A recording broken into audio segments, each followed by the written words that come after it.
Está começando mais um podcast exponencial. Olá, sejam todos muito bem-vindos. Como você já sabe, esse é o nosso podcast exponencial, que agora a gente começa uma conversa diferente. Eu sou Marcelo Policarpo, sou CEO e fundador e idealizador da Exponência Consultoria, junto aqui com meu amigo Harold Schultz Neto, também da Metanoia Digital. E hoje a gente começa uma série para discutir uma série de temas muito importantes, de coisas que a gente até já falou em outras oportunidades, mas a gente quer agora aprofundar sobre alguns dos temas, os atributos das organizações exponenciais. A gente acredita que é um tema muito relevante, muito importante para a gente discutir com vocês. Então, para introduzir toda essa conversa, está aqui junto comigo o nosso amigo Harold. Olá, Harold! Olá, Marcelo, tudo bem? É um prazer estar aqui no podcast de novo, com a nossa audiência maravilhosa, com a parceria da Top Mind, que tem gerado impacto pra gente aí. Cara, você sabe que eu sou suspeito para falar sobre organizações exponenciais, né? Para quem não me conhece ainda, eu sou um dos 8, eu acho que agora são 8 coaches do método aqui no Brasil. Somos hoje 8 mil consultores que fazem parte da rede da OpenExO.com, que vai estar aí na descrição, seja do vídeo, seja do podcast, aí onde você estiver nos escutando ou assistindo. E nessa rede a gente tem hoje aproximadamente 300 consultores com essa insígnia aí, como a minha, que é o Exo Sprint Coach, né? E para quem não conhece, o Organizações Exponenciais é um livro de 2014 já, né? 7 anos. Do Salim Ismail, que foi um dos fundadores da Singularity, foi o primeiro CEO da Singularity University, que é uma universidade aí super conhecida, fica lá com base na NASA, no Vale do Silício, e hoje ela, em parceria com a HSM, tem um espaço em São Paulo chamado Learning Village.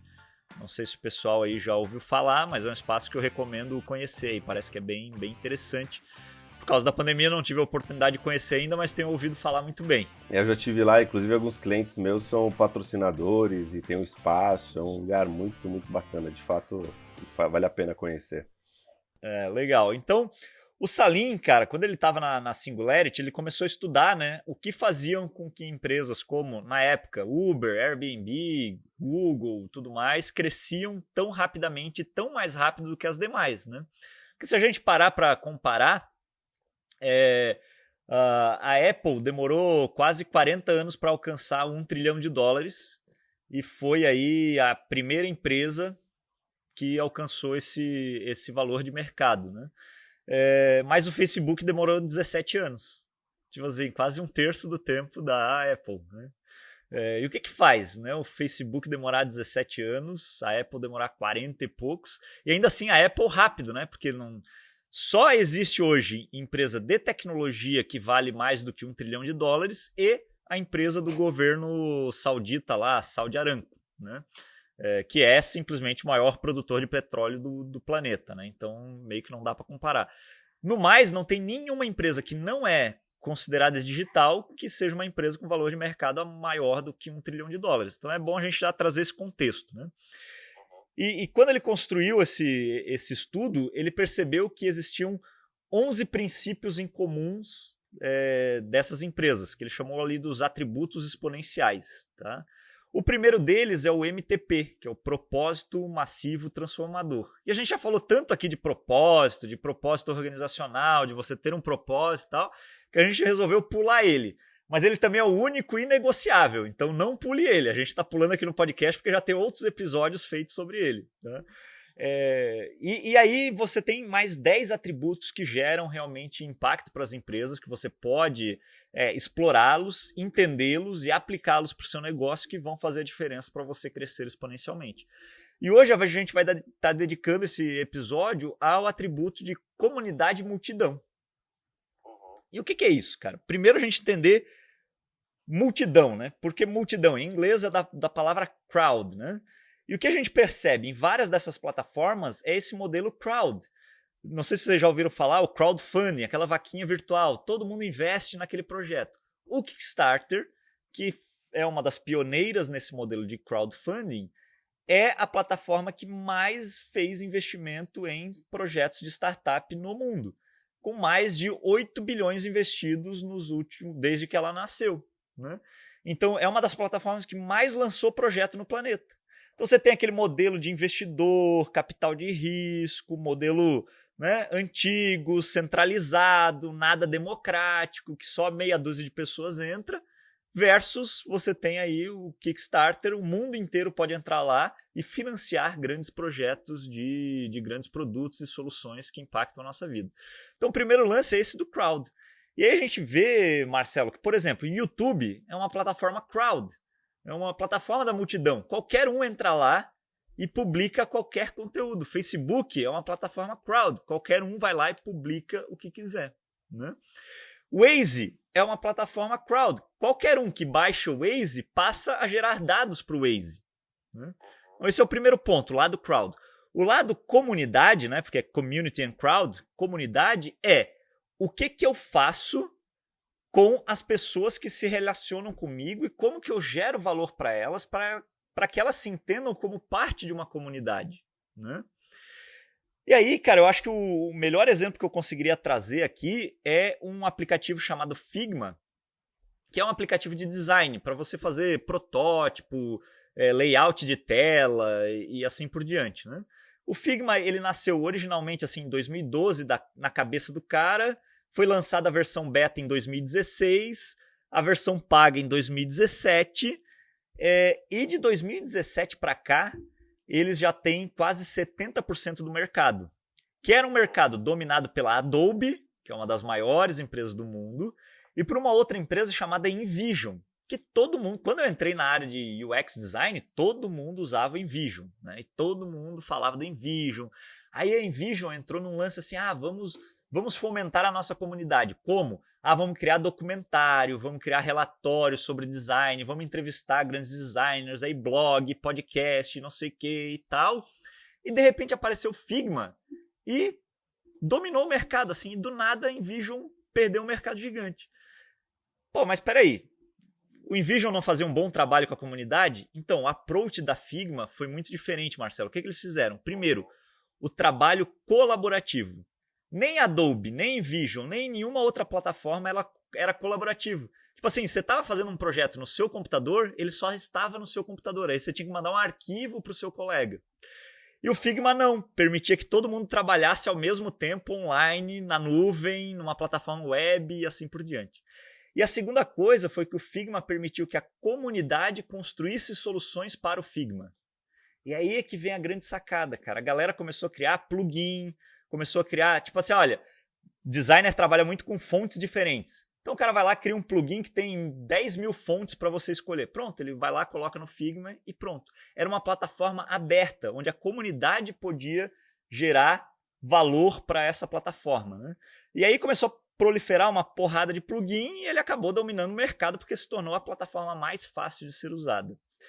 Então, esse é o lance, né? Primeiro, multidão, como é que eu acesso a multidão? Segundo, como é que eu cuido da minha comunidade? Esses são os dois grandes pontos aí do atributo comunidade e multidão das organizações exponenciais. Legal. Legal você falar, porque inclusive a Adobe é uma das ferramentas utilizadas nas empresas multinacionais, que inclusive eu estou acompanhando numa das empresas o quanto que é complicado, porque precisa ser daquele jeito, daquela forma, implementar para ter uma visualização um pouco mais global, né? E o que você está trazendo é exatamente o quanto cuidar de comunidade é abrir para acessibilidade, para que a gente comece a participar do que está sendo gerado, do que está acontecendo, né?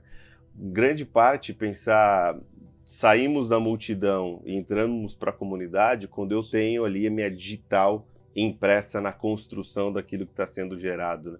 De alguma forma também, até quando você fala, Harold, existe níveis de presença e de participação mesmo para a multidão, né? Talvez o que mude é que na multidão eu ofereço dados e por isso eu também recebo uma resposta de resultado do que eu estou gerando de informação, mas na comunidade não, eu mudo mesmo, eu mexo, eu trabalho, a colaboração mais intensa.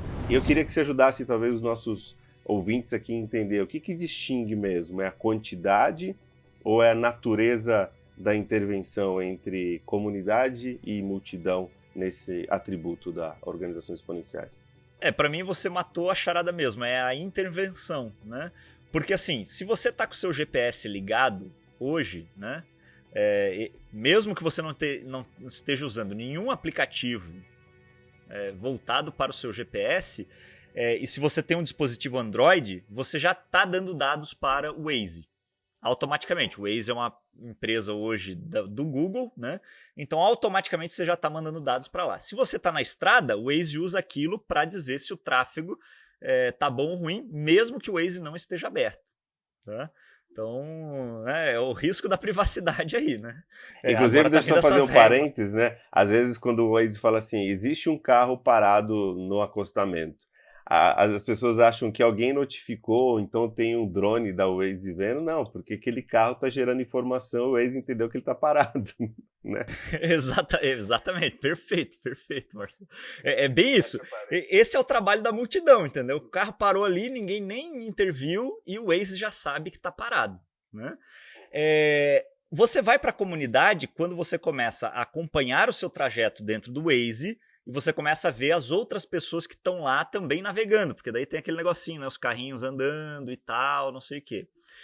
E você entra num nível mais profundo da comunidade quando o Waze pega e fala assim, olha, tem um carro parado aqui na estrada, e aí o Waze te pergunta, é verdade ou não é? E aí você vai lá e diz se é ou não é. Né? Aí você está num nível mais profundo da comunidade, que inclusive é um outro atributo que a gente vai falar num episódio futuro. Mas é realmente o lance da intervenção que gera a diferença, porque eu posso trabalhar com a multidão, então assim, a multidão de pessoas que assiste vídeo no YouTube, a multidão de pessoas que olha as coisas no Facebook, né? Então são bilhões e bilhões de pessoas conectadas nessas plataformas, mas eu só faço parte da comunidade uma vez que eu comento, que eu clico, engajo, compartilho e assim por diante. E produzo conteúdo e assim por diante. Aí eu faço parte da comunidade, né? Então é realmente a sua intervenção que gera essa diferenciação entre multidão e comunidade. Agora, qual que é o lance, Marcelo? Aí vem um ponto muito importante, né? Hoje está muito fácil de você acessar a multidão por causa da internet e levá-la para o nível de comunidade, né? E aí tem um grande especialista da área de comunicação que diz assim, ó, antes da internet, você precisava filtrar para publicar. Depois da internet, você publica para filtrar. E essa é uma mudança de mindset que a maioria das empresas que não são digitais ainda não adotaram e elas vão ter muita dificuldade para adotar. Só que essa é a grande quebra de paradigma que o mundo digital tem trazido. Então, fazer um comparativo bem básico, né? Rede Globo, tudo você tem que filtrar para publicar. Então eles escolhem quem são os anunciantes, eles escolhem os produtos, né, os conteúdos, a novela, o jornal, o que vai estar dentro da pauta do jornal e assim por diante. Tem 100 milhões, e é no Projac que filma tudo, né, e assim por diante. Tem 100 milhões de espectadores.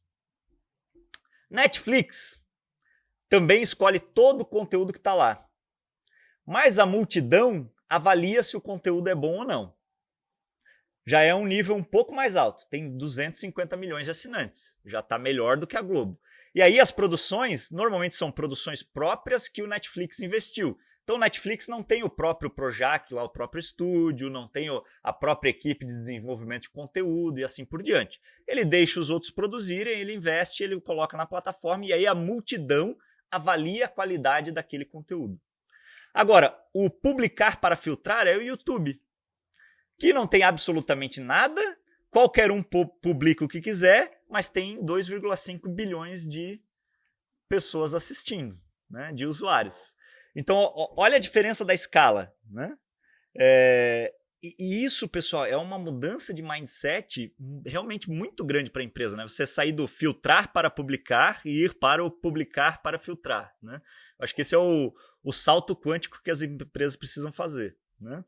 Trazendo aí para uma realidade mais industrial, só a título de comparação, Marcelo, montadoras, né? Montadoras, elas normalmente têm um portfólio de carros relacionados à sua multinacional, à sua estratégia de design e tudo mais, E aí você filtra para publicar quais carros vão sair em um determinado mercado. Até porque, se você está no mundo físico, né, produtos hardware e tudo mais, você tem uma dificuldade logística, né, logística global, tudo isso que gera um desafio muito grande. Agora, o Uber, que está no mesmo setor, que é o setor de mobilidade, te levar do ponto A para o ponto B, ele publica para filtrar. Então qualquer um vai lá e coloca qualquer modelo de carro lá dentro, qualquer motorista vai lá e fala assim, eu quero participar do movimento Uber, né? E são as pessoas que filtram se aquele motorista é bom ou não. E se aquele carro deveria estar dentro do Uber ou não. Então essa é a mudança de mindset aí. Filtrar para publicar, publicar para filtrar. Uhum. Isso é muito legal. A gente falou isso, inclusive, em alguns outros episódios, né? Da uberização, do fim das camadas de gerenciamento por conta das próprias pessoas que vão filtrando todo esse processo, né?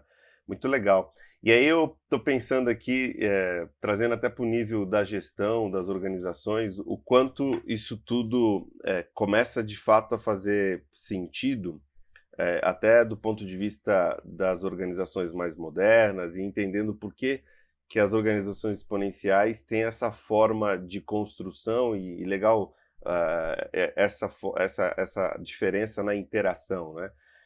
Organizações que são, e aí pegando o exemplo das exponenciais, são mais multidão, elas apenas têm as pessoas para absorver delas competências próprias para um trabalho que elas precisam desenvolver, mas uma coisa distanciada das pessoas, inclusive talvez distanciada do mercado. Então, a multidão, uma coisa indistinta, né?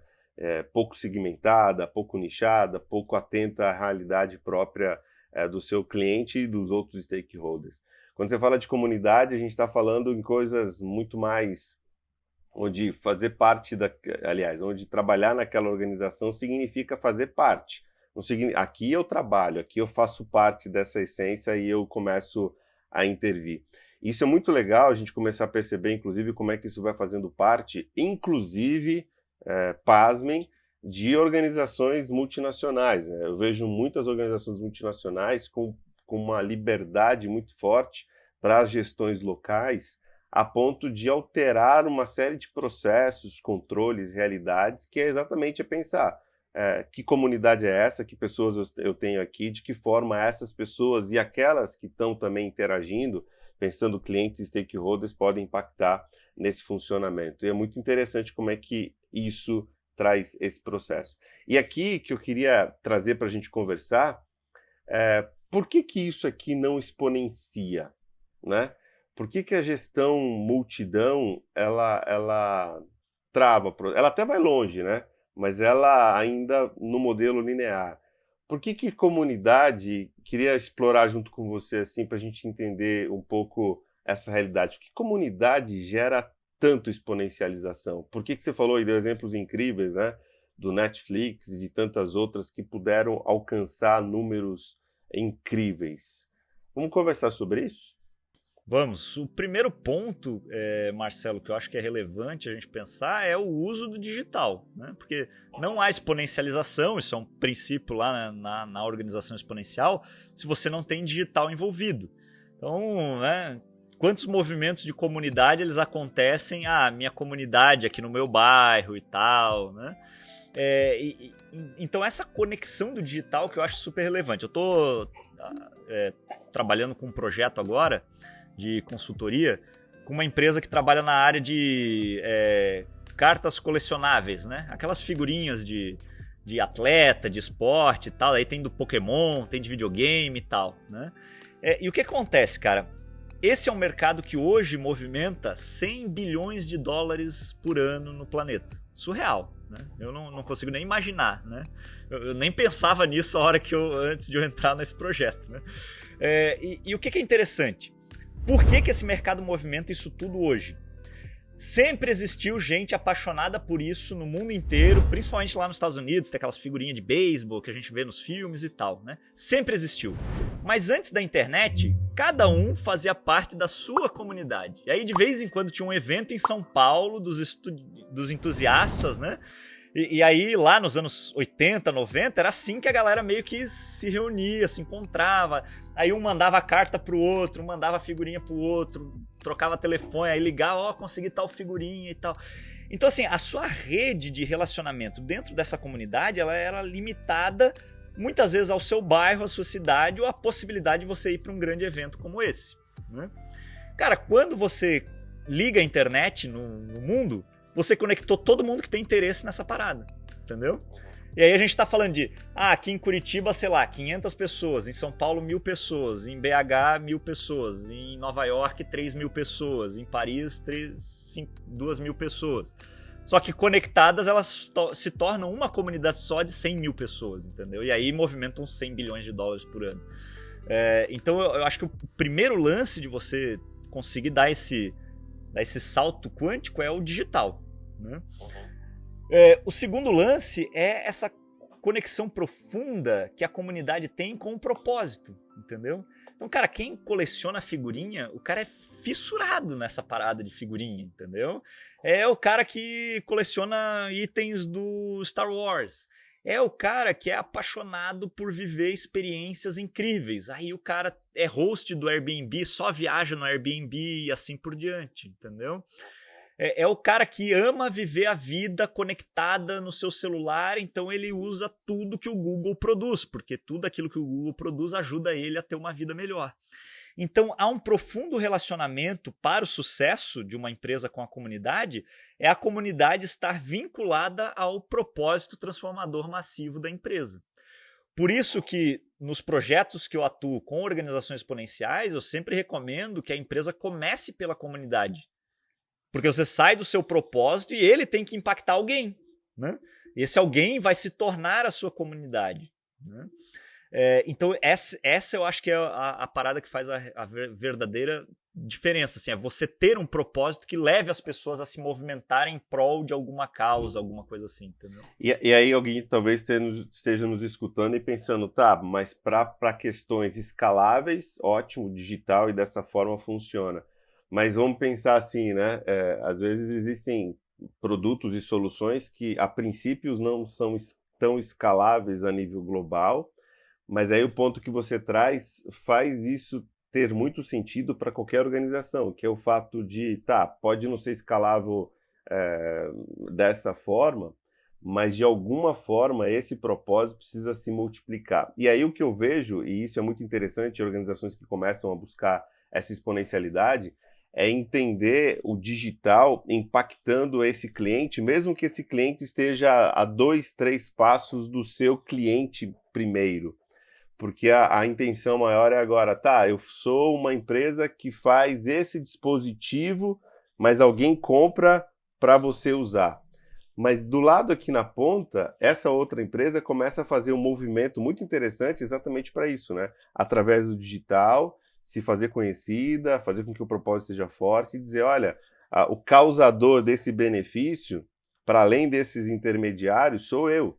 E aí começa a criar essa comunidade para fazer enxergar quem não era enxergado lá na frente. E aí as coisas começam a aumentar, e aí você começa a aumentar o poder de decisão do seu cliente lá na ponta. Porque esse é um ponto bacana, porque alguém pode falar assim, eu não escalo meu produto a bilhões, trilhões de vendas. Mas você pode escalar o seu propósito, fazendo com que as comunidades sejam mais próximas de você. Perfeito, Marcelo, perfeito. E aí, a gente percebe, né, Marcelo, que muito do que a gente já falou aqui tá tudo meio que interligado, né? Porque lá no capitalismo consciente a gente fala do propósito e fala da integração dos stakeholders, né? Então, como é que você fomenta uma comunidade? Integrando os stakeholders em torno do seu propósito. Como é que você realmente consegue levar o seu propósito até as pessoas e garantir que haja uma comunidade em torno daquilo que você faz? Não tratando a sua solução como um produto transacional, e sim tratando como uma experiência relacional. Uma comunidade é um ambiente de relações, é um ambiente que tem uma cultura comum, é um ambiente que tem propósitos e valores comuns. E você só consegue gerar valor entre as pessoas, né, que elas compartilhem valores, se você viver em um relacionamento. Então não adianta você colocar o seu produto lá na prateleira e esperar que dali gere uma comunidade. Por que a Lego se salvou da falência? Porque ela estava desconectada da sua comunidade. O que ela fez? Primeira coisa, ela criou um concurso global na internet para as pessoas criarem os Legos que elas gostariam de criar. Lego Store, Pronto. não era? Era uma coisa parecida assim. Exatamente. Isso aí, cara, foi a virada de chave da Lego. Entendeu? Porque a Lego tinha fãs no mundo inteiro, mas ela tratava o produto Lego como uma transação. Né? Estou medindo a minha receita, não estou medindo o meu LTV, que a gente já falou aqui também, né? O meu valor de tempo de vida do cliente.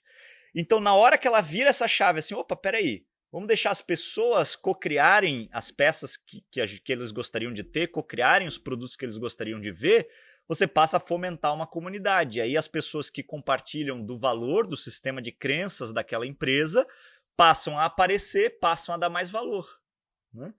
E aí a comunidade se forma e a Lego hoje é um exemplo tanto no mundo físico quanto no mundo digital de uma empresa que se transformou e está indo super bem. Uhum. Quando você fala que as coisas estão todas interligadas, é um sinal forte que a gente foi e vai sendo cada vez mais impactado e infectado pelas mudanças da forma de fazer negócio, né? E é muito importante a gente começar a dizer e falar sempre sobre isso, porque, inclusive, perpassa ao menor negócio, ao negócio mais complexo, todos esses conceitos que a gente fala. Então, você que está nos escutando, tem isso muito claro, né? Ah, eu sou um pequeno empresário, eu sou um médio empresário, eu sou um empreendedor. Ah, eu não estou trabalhando com essa coisa de inovação, de startup, não sei o que. Não, independentemente disso, para você prosperar nesse negócio, ou no seu negócio, a gente precisa trazer muito desse elemento muito forte aqui, que é o quanto que a gente transforma, e essa é a grande sacada também, né? Produtos vão se transformando cada vez mais em serviços, né, Harold? O Harold gosta muito dessa transação, né, de serviços, e mais do que serviços, experiências, e como é que a gente pode transformar esse processo fortemente. A gente está aqui, enquanto a gente está falando, esperamos, né, terminando, meio que chegando no pós-pandemia, ou pelo menos no momento mais trágico aqui no Brasil.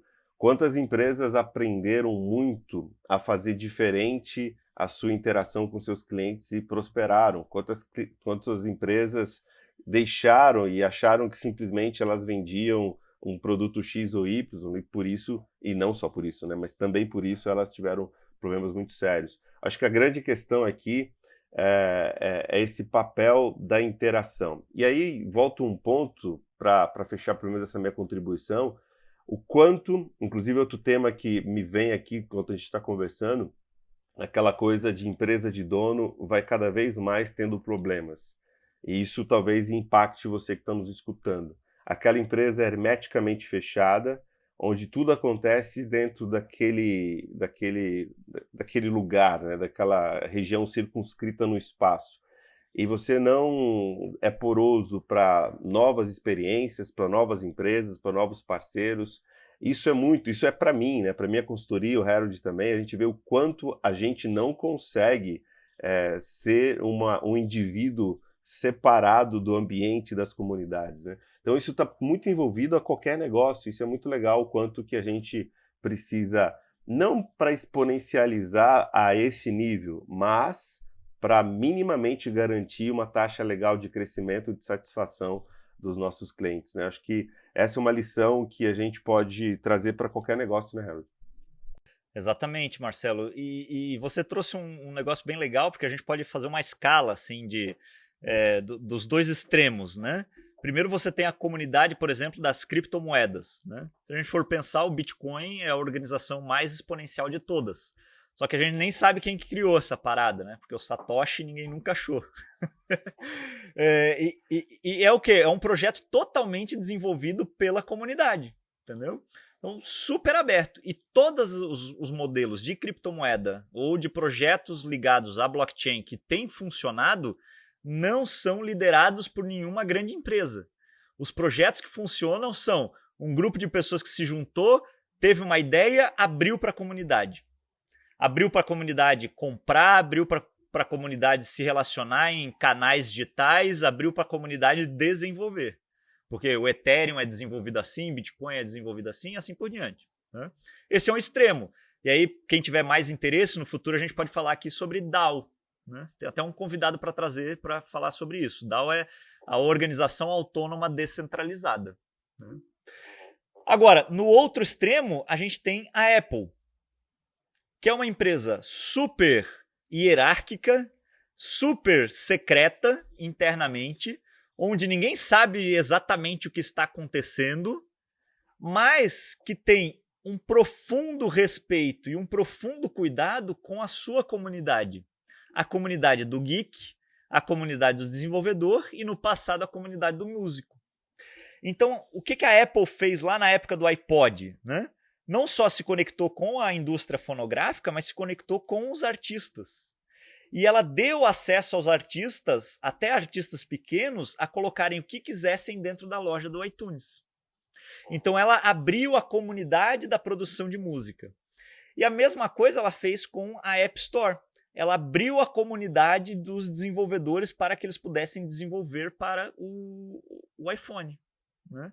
E foi essa grande virada de chave que fez com que o iPhone crescesse, né? Porque no começo, pouca gente sabe, né? Mas nos primeiros 6 meses o iPhone não tinha app. Todos os aplicativos eram da própria Apple e ninguém podia desenvolver para o iPhone. E a galera ficou na cabeça do Steve Jobs: olha, o que deu certo no iPod foi o iTunes. E qualquer um podendo botar sua música lá dentro. Então vamos fazer a mesma coisa com o iPhone. Aí ele aceitou, e aí veio a App Store, e aí veio esse crescimento. Tanto que até hoje tem mais aplicativo para iPhone do que tem para Android. Também eles cuidam dessa comunidade. Mas internamente é um modelo de empresa super rígido, restrito, hierárquico, secreto e assim por diante. Mas profundamente conectado à sua comunidade. Uhum. E talvez essa é a forma que eles fazem para cuidar melhor da comunidade, essa forma de organização. E é legal que você falando do iPhone, quando foi lançado, né, as primeiras opiniões com relação a esse primeiro iPhone foram terríveis, né? Esses primeiros 6 meses, se você for lá recuperar os comentários que se fazia as pessoas especializadas, era puta ridículo, não faz sentido, não vai dar certo. E aí os caras entenderam e começaram a... E esse é o ponto que eu achei... É muito legal o que você está falando, que talvez o ponto da virada tenha sido exatamente essa atenção mais próxima dessas comunidades. Maravilha, ótimo. Eu talvez estaria aqui para concluir esse nosso papo, que é muito legal, e obrigado, Harold, por trazer seu conhecimento da sua experiência como mentor, facilitador e coach das organizações exponenciais, que é uma coisa super bacana. Acho que vale muito a pena você que está escutando o Harold chamar ele para conversar para essas implementações nas organizações. E aqui talvez ligando um pouco os pontos e talvez fazendo um pouco um resumo disso tudo para mim, acho que é muito importante pensar o nível de colaboração e de participação, e não apenas dito, né, criado em termos de eventos, mas o quanto a participação, a intervenção de todas as pessoas numa organização realmente mudam a estratégia e mudam para onde a gente está indo. Porque como a gente tem o ESG washing, né, ou todos o washing da vida, a gente pode também criar uma community washing, para dizer que nós somos uma organização exponencial, nós temos uma comunidade, temos fóruns de discussão, temos intervenção, mas lá no fim do dia a decisão é tomada por 1, 2, no máximo 3 pessoas. E eu tenho visto isso acontecer, né? Então, se você pensa numa organização exponencial, pense em fazer isso de verdade, pense em mudar suas estratégias, mudar a sua direção, olhando para esse ponto de vista. Lógico que a gente está pensando aqui não de decisões de curto prazo. Uma organização exponencial é uma coisa que se constrói para longo prazo e que você consiga realizar isso. E se não conseguir sozinho, tem muita ajuda de muitos consultores e muitas pessoas que são muito capazes de fazer isso. Valeu, Harold, pelo papo.